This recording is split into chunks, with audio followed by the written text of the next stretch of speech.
Titans-Colts in Nashville this weekend. The Titans' first divisional game of the Brian Callahan era. They have a lot of ground to make up, sitting at 1-3, coming off the bye. We're going to preview this game, matchups to watch, keys to victory. We got a great guest coming on, so stick around. This is the Music City Audible. Let's get to it.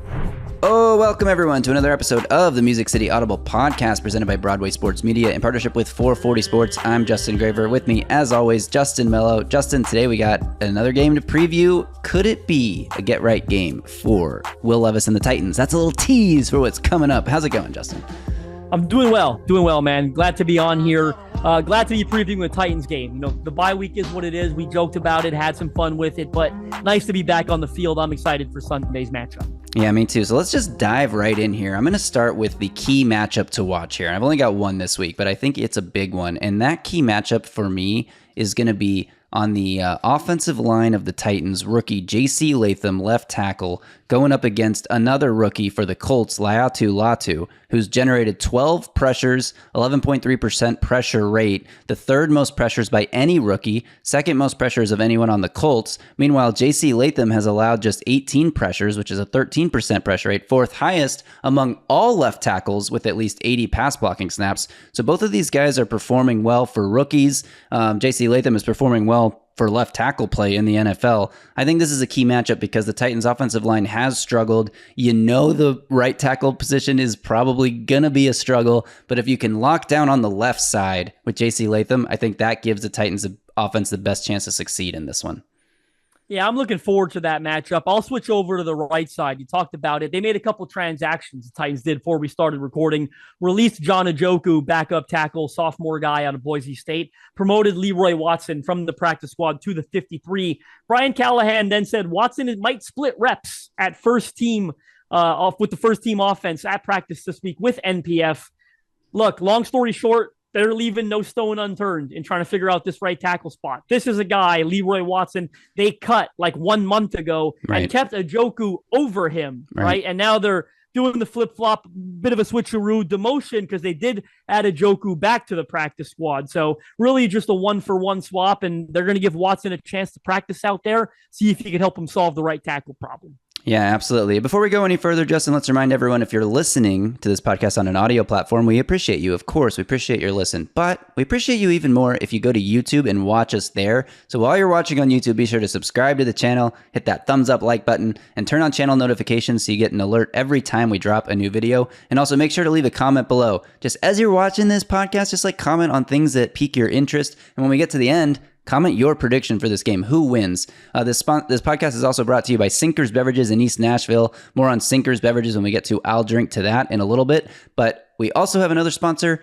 Chris Gates Fitness and his online fitness training camp, who gives us our surging performance of the week. And to me, Justin, I've got an interesting one. I'm looking sort of at who I think is going to be a surging performer coming up this Sunday. And that surging performer for me is Calvin Ridley. Brian Callahan said today on Wednesday in his press conference in response to Calvin Ridley, like maybe not getting as many targets as you would hope that a number one wide receiver that you paid $92 million would get, just overall targets, because the Titans are not throwing the ball a whole lot. They're running the ball very well, at least against Miami they did. But here's what Brian Callahan said to Calvin Ridley. He basically said, just be patient. We'll get it to you. And Brian Callahan said, it's on me to get him the ball, and it's very much on my mind. So I'm looking for maybe some more designed plays to Calvin Ridley. But check out this stat, and this is the real reason why I have Ridley as my surging performer this week. Calvin Ridley is second in the entire NFL in average targeted air yards. That means on a per-target basis, how deep down the field is he getting the ball? He's second in the NFL, 18.4 yards per target in the air. That's very deep passing. So maybe if they want to make a more dedicated commitment to getting him the ball, they can throw him some designed short stuff and let him try to run after the catch. But if they are going to keep throwing it to him deep, the Colts defense has struggled. It's struggled across the board, but they've really struggled defending the deep passes. They were one of the worst teams in the league in terms of deep passes given up this year. And we saw this last week with Brian Thomas Jr. going 85 yards, pretty much wide open. The Jags beating the Colts there late in the game as the Colts defense just absolutely crumbled drive after drive, it felt like.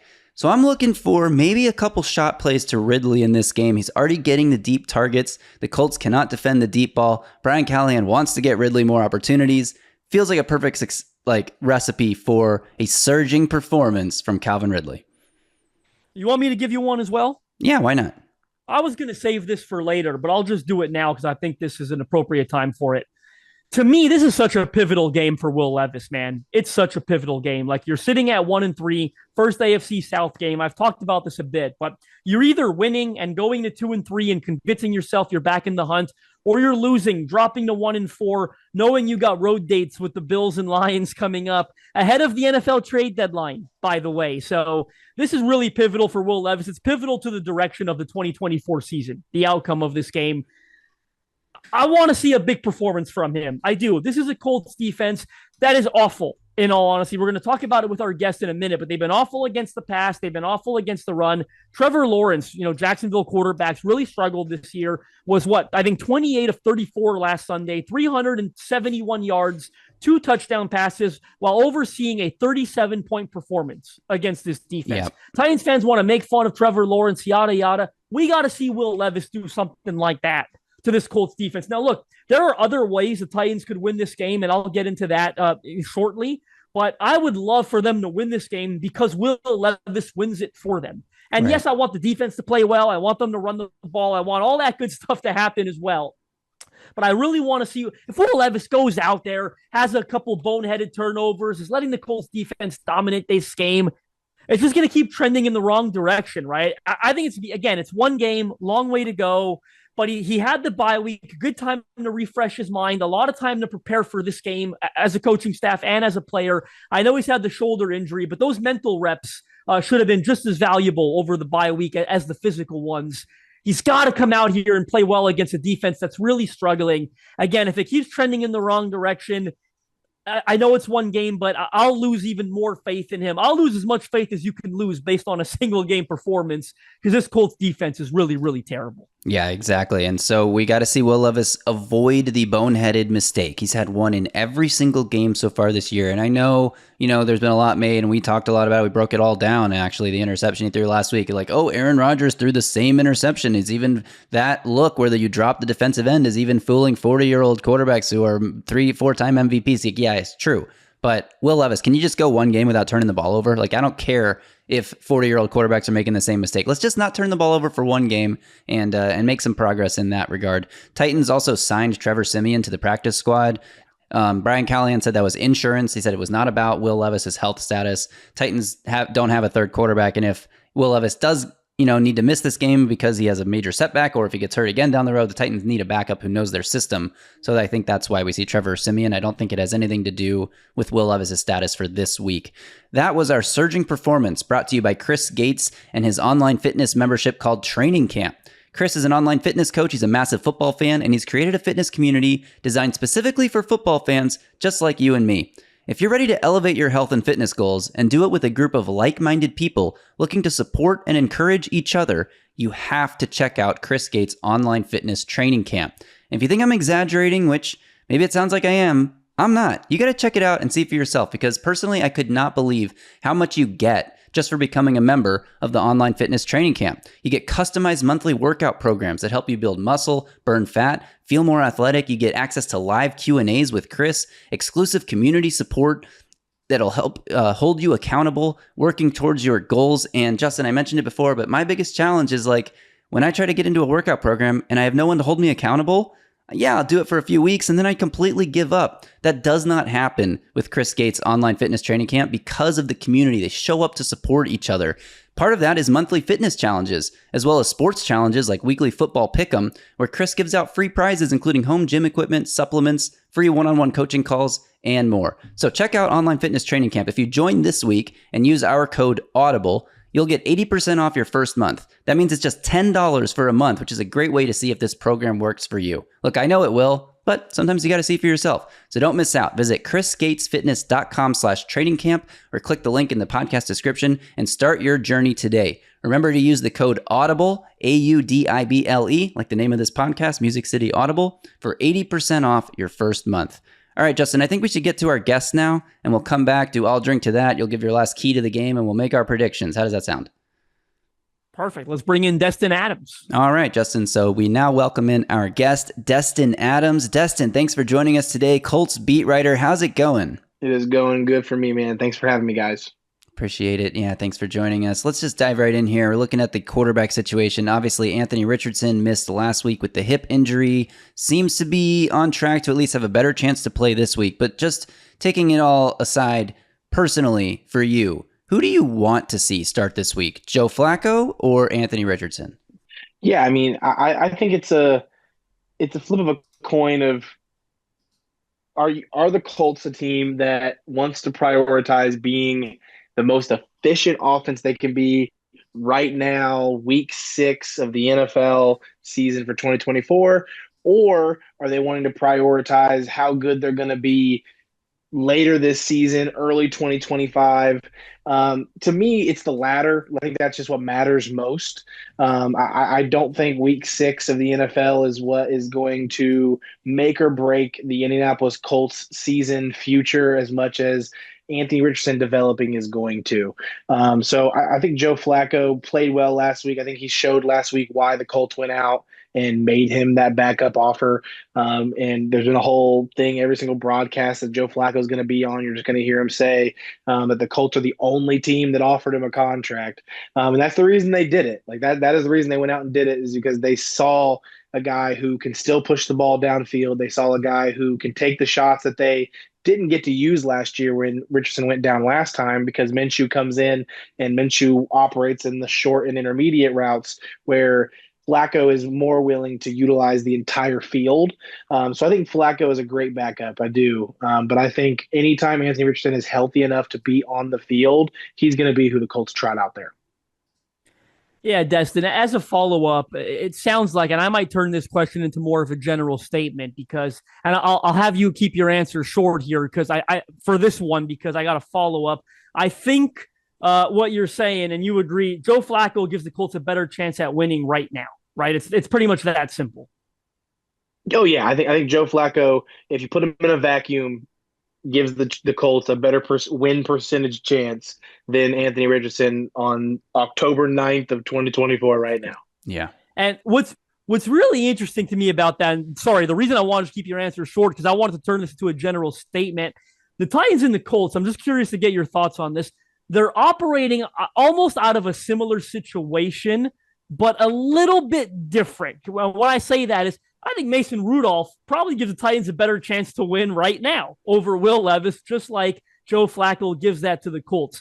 And I'm really interested on how NFL franchises operate. What's particularly interesting to me about these situations is I wonder if the Colts have a bit more of a willingness to go with Flacco than, say, the Titans might with Rudolph, because GM Chris Ballard's got to be a little bit worried about his job at this point, right? Like, I think there's probably more pressure to deliver desired results right now in Indianapolis. Now, that probably doesn't apply to the head coach, Shane Steichen, who's still in his second year and had a great first year last year. But in Tennessee, there's certainly less pressure because it's a new GM, it's a new head coach. Chris Ballard's got to be feeling this heat a little bit. Do you think that plays into the decision? Yeah, I mean, I think on the outside looking in, the Colts have not had the success that they've wanted to have with Chris Ballard at the helm. And I think in a standard situation, you would think, yeah, that guy is definitely on the hot seat. I mean, Jim Irsay is not an owner that tends to give political answers. He's not an owner that tends to beat around the bush when asked a question. Like, he's typically a guy that's going to tell you how he feels. And every time this guy is asked about Chris Ballard, he talks about how he views him as the son he never had. This is a guy that has a very, very good relationship with Chris Ballard. And whether that is a good thing or a healthy thing to bring up in the situation of a boss and the GM and all these kind of different facets that go into that, like, that's the situation that the Colts have. So personally in Indy, like, I don't think any of us are operating like Chris Ballard looks like a guy that thinks he's on the hot seat. I don't think this offseason looked like a guy who was on the hot seat, how he operated. I mean, you brought up the Colts and Titans being in similar situations. I mean, they both have to answer the most important question in football. Do we have our franchise quarterback? Because if you have a little flow chart up, you ask that question. If you answer yes, you can go to a different step. If you say no, you have to restart this process. And you have to be able to answer that question. And not having an answer is worse than being able to say no, in my opinion. And I think that's where both the Colts and the Titans are. Like, you both right now are saying, I don't know. And you can't say that for too long, because even though the Titans were aggressive this offseason, which you don't typically see with a team that says, I don't know to that question, which made it so interesting to watch, because typically when you're saying, I don't know to that question, you see teams operate maybe not as passive as the Colts were this offseason, only signing 2 free agents, but you tend to see teams moving more towards what the Colts did than what the Titans did, in the sense of, we don't know if we have our franchise quarterback, so we don't know if we can put big money into all these different trades or free agent acquisitions. Yeah, it's definitely interesting, but I think the reason the Titans did that, at least, is because they want to get a better look at that answer. And it's like, should we not do that and wait till we know the answer and see if we have a franchise quarterback, and then we have to surround him with pieces? Or should we have those pieces ready so that if we find out the answer is no, which it might be trending towards right now, I don't know, holding off judgment still, then when the next guy comes in, all those pieces are already around him. So it's definitely 2 different philosophies, and interesting to see how these teams approach team building. Flipping to the other side of things here, looking at the Colts defense. Man, this defense is struggling right now. They can't stop the run. They can't stop the pass. I have a stat I want to read here. This comes from Kevin Bowen on Twitter. So Trevor Lawrence, obviously Colts played the Jags last week. Trevor Lawrence has played 55 career games. He has a 63.4% career completion percentage. His 3 highest completion percentage games have all come against Gus Bradley's Colts. 2 games in 2022 where he completed 91% of his passes, 83% of his passes, and then last Sunday's game where he completed 82% of his passes and threw for a career-high 371 yards. Is this just some injuries taking their toll? Is this Gus Bradley sort of being figured out by offensive coordinators, or is it just a talent deficiency the Colts came into the season with? Is it just players need to adjust? What is your read on why the Colts defense is struggling so much? Yeah, I mean, I think you mentioned every single ingredient that's baking this awful cake that we're seeing right now with the Colts defense, because, I mean, they go in last week, they were missing 9 starters by the end of the game in total on both sides of the ball. If we're looking at just the defense, I mean, their sack leader from last year, Samson Ebukam, is on the IR from training camp. DeForest Buckner, their star defensive tackle, is on the short-term IR right now. Kwity Paye didn't play last week. Tyquan Lewis didn't play last week. That's 4 of their top 5 defensive linemen right there that could not be on the field last week. And then you go to the defensive back rooms. Kenny Moore, their best corner, not playing last week. Juju Brents on the IR, one of their starting outside corners, not playing last week. So they're playing corners 4 and 5 next to their corner 2 in Jalen Jones. Also not a great recipe for success. But a lot of this also comes back to the fact that the Colts did not go out and improve that area. The secondary was an issue last year, and they trotted out every single player that is playing in this secondary, other than one person who was a waiver wire pickup after roster cut down for a guy who did not make the Niners roster. Samuel Womack III is playing on the Colts, starting games now. And other than that, this entire secondary was on the roster last year. So we just talked about that. This is a team that really ran back what they had last year, and the secondary was an issue last year. And to everyone's shock, I mean, you didn't make any changes, and the secondary is still an issue. I think it's a little bit of everything. Gus's defense, I mean, we're seeing a lot of teams go away from that such a passive coverage scheme team. And if you're a quarterback who is patient enough to just take what they give you over and over and over again, you're going to have an incredible completion percentage because they give you it.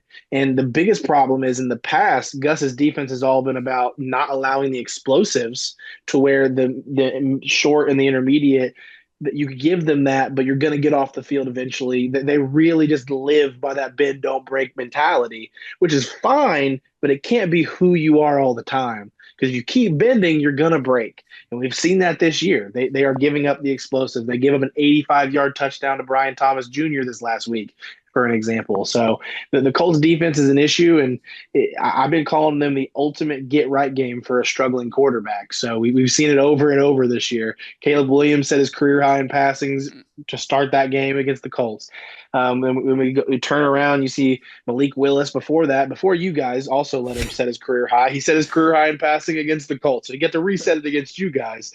Justin Fields, an offense in the Steelers that was struggling to score points, comes in, he had a career day passing against the Colts. And then Trevor Lawrence has a career day of passing every time he plays the Colts. So we're just used to that by now.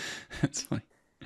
It's definitely interesting. And I don't have anything to really add about the defense, but it feels like that secondary, it's like they've just been waiting for young guys for so long now. And the problem is young guys take a long time to get ready sometimes, right? It takes 2-3 years. And instead of supplementing that with veterans, I feel like they just keep adding more young guys, right? Like it's waiting on Nick Cross. It's waiting on Juju Brents. It's waiting on Jalen Jones. Like that's most of the secondary, right? And relying on a veteran like Kenny Moore. Definitely an interesting lesson in roster building. But look, Destin, this has been outstanding, man. Really appreciate your time. In closing, if you had to predict which way this game goes, who wins the game, a final score, who commits 7 turnovers, Will Levis or Anthony Richardson, or how many do they combine for in this game? Whatever you want to say right now, how do you see this game going on Sunday?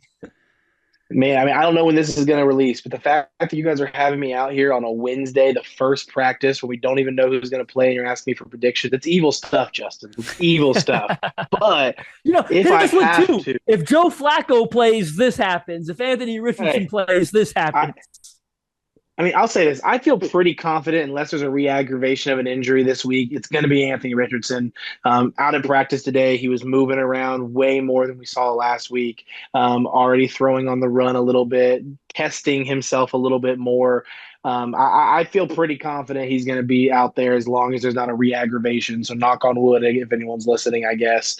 I think the Colts win the game. I think the Colts offense has not been an issue. I mean, even when Richardson's on the field, like they're scoring points. And the issue has been that they're relying so much on the explosive plays.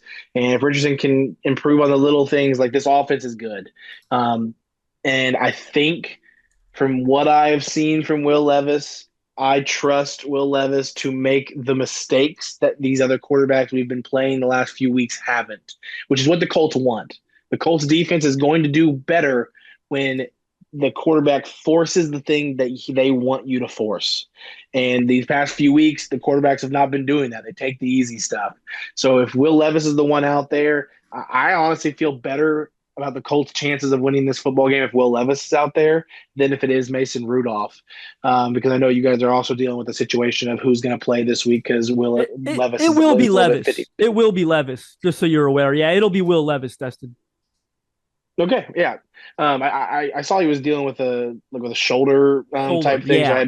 Yeah. So I had no idea like what that was going to be like. But as a Colts person, I think the Colts defense is built better to withstand a Will Levis quarterback than it is to withstand Mason Rudolph, who I think would take what the defense gives you more often than not. I think that's totally fair, especially with what we've seen this season. But like you said, Colts defense, get right game for these struggling young quarterbacks. Maybe this will be the breakout game Titans fans have been waiting for. Anyway, Destin, thanks so much for your time. We appreciate you coming on, and enjoy the game this weekend. Appreciate you guys. All right, Justin, thanks again to Destin Adams for his time and insight. But you and I now, Justin, look, I got a coffee. I got a beverage item. It's not a alcoholic beverage, but that's okay because it's time for I'll Drink to That, presented by Sinkers Beverages in East Nashville. Justin, you got something you're drinking to this week? I do. I know I talked about Will Levis a lot earlier, so I'm going to switch over to the run game. I'll drink to a great performance from this run game. You know, Brian Callahan in his press conference earlier this week talked about making changes to the play calling over the bye week, and I wonder if that's going to involve the run game. You know, They ran it 40 times against the Dolphins. And he said, Callahan, that was the plan even before Will Levis had the shoulder injury in that game. 37 of those runs were designed to the running backs, Tony Pollard and Tajay Spears. Crazy. Number 38 was the Calvin Ridley end around, and 39 and 40 were Will Levis scrambles. Either way you see it, 38 designed run calls in that game, 37 of them to the backfield duo of Pollard and Spears. They ran the ball up and down. It was a roller coaster, but they both scored touchdowns. They controlled the game. They helped limit mistakes. Titans only gave up 1 sack the entire game. That's the lowest amount they gave up all year long. Maybe some of that has to do with Mason Rudolph. Certainly some of that has to do with not dropping back more than, I think, 18 times Rudolph did, or 17. So the fact is they took a lot of pressure off the O-line, took a lot of pressure off the quarterback. That's something you'd like to see them do for Levis, who has the injury, who's made a lot of mistakes. They want to get Tajay Spears involved. Season high 15 carries last week. Again, scored his first touchdown of the year. I'd certainly like to see the run game get going, control this game, put Will Levis in advantageous positions. And by the way, Tank Bigsby, Jacksonville sophomore back, he torched the Colts last weekend. 2 touchdowns, averaged like 8 yards a carry, over 100 yards. So essentially replaced ETN in that Jacksonville backfield because he was crushing them so much. Yeah, absolutely. I think that is definitely something we should be looking forward to here. Colts defense, 14th worst EPA per play given up. So yeah, I will drink to a strong running game in this one. I'll drink to that. Brought to you by Sinkers Beverages, the premier wine, spirits, and beer store in East Nashville, serving the community since 1985. Their knowledgeable staff is proud to help you with large parties, themed events, or finding something unique for a special occasion. From birthday parties to milestone celebrations to everyday moments, Sinkers can help with the right drink for every occasion. If you head to sinkersbeverages.com or check the link in this podcast description, you can join the In-Crowd. In-Crowd members get access to allocated wines and spirits, exclusive events, early access to barrel releases, and more. Plus, Sinkers Beverages is on Uber Eats. All right, Justin, any final thoughts on this game, or can you give those final thoughts as we move on to our predictions? I'm going to go ahead and hit you with my prediction because that's essentially my final thoughts. Wait, before you do, let's catch up. You're 3-1 now. I'm 1-3 now. I got on the board last week. Well, last game, I should say. Titans. I had Titans 16, Dolphins 13. Obviously, that was not close on the score because the Titans finally broke 30. But you had Dolphins 23, Titans 17. So you take the L. I get my first W. I'm on the board. You're still 2 games ahead of me. Okay, proceed to give your prediction for this week. Well, 3-1. I wish the Titans were 3-1. I'm doing a great job this year. I can't believe I'm doing this. I'm predicting a Titans win. I think, like our guest Destin Adams said, Anthony Richardson starts this game for the Colts. Will Levis starts it for the Titans. I think, specifically with Richardson under center, that increases the Titans' chances. They're at home. They've had a week to prepare. They finally broke through with 30 points, as you said. I'm going Titans 20, Colts 14. Low scoring game there, Justin. All right. I, too, am picking a Titans win. Look, this Colts defense is by far the worst defense the Titans have faced this year. Some of the teams that they have played against, like the Bears and the Jets, are 3rd and 4th in EPA per play allowed. The Packers are 7th in EPA per play allowed. Like, they have played some good teams. The Dolphins, not so much. Dolphins are, I guess, 11 or 12. I can't do the counting right now. They scored 30 against them, though. They're still a top 3rd team in EPA per play allowed, and the Titans put up 30 on them. I have the Titans 34, Colts 24. Back-to-back 30-point games. I think the offense comes to play in this one. Defense may struggle a little bit, but ultimately will do enough to keep the Colts from really even making this that close of a game. I think this is our Will Levis breakout game. You heard it from our guest. You heard it from us at the top. Quarterbacks who are struggling do really well against this Colts defense, but it would be so Titans for that to be the case, and then Will Levis goes like 50% completion percentage for 180 yards and 2 picks or something. So it would not surprise me. All right, Justin, we got to get out of here. That was the show. We'll be back to recap this game. Actually, I'll be back to recap this game on Sunday because you have Canadian Thanksgiving, so happy Thanksgiving to you. Don't worry, I will handle the recap. Appreciate everyone for tuning in. Thanks again to our sponsors, Sinkers Beverages in East Nashville and Chris Gates Online Fitness Training Camp. Until next time, y'all stay safe out there and tighten up.